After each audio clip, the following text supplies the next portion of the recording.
Welcome student. Today we are going to write the summary of the poem. The poem is the same, Stopping by Wood on a Snowy Evening. When you write a summary, it has to be short and to the point. So when you start the summary, you always say the poem Stopping by Wood in a Snowy Evening is written by Robert Frost, who was a poet of nature. He was a poet of nature. Okay, and then you go to the stanza wise and you write a summary. So you have done the paraphrasing. You can make a summary of all the stanzas. For instance, in the first stanza, you do have to write the summary in one paragraph. After that, you are going to write that the poet was captivated by the beauty of nature, and he knows that these woods belong to a man who lives in village. Then in the second, what does he put? Second stanza, he stopped to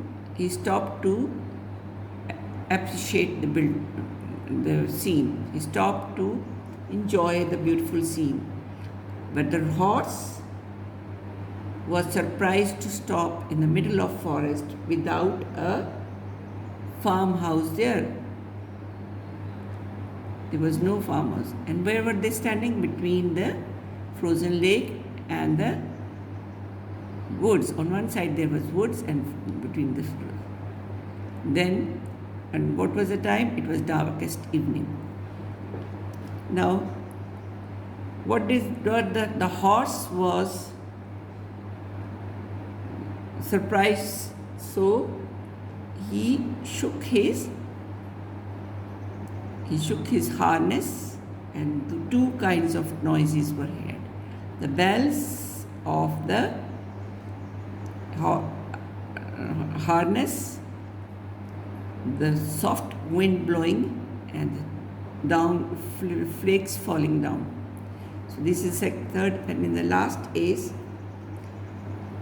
the poet is very much impressed by the beauty and he wants to stay on, but he cannot do so because he has to cover up miles before he can take rest. So this is the summary. This is how you write the summary. You have got the paraphrasing, make it short. The stanzas explanation, make it short and to the point, and you start always with the initial that this poem has been taken. I'll give you the image of the starting. Write the poem. Today's poem is summary of the poem has to be written down.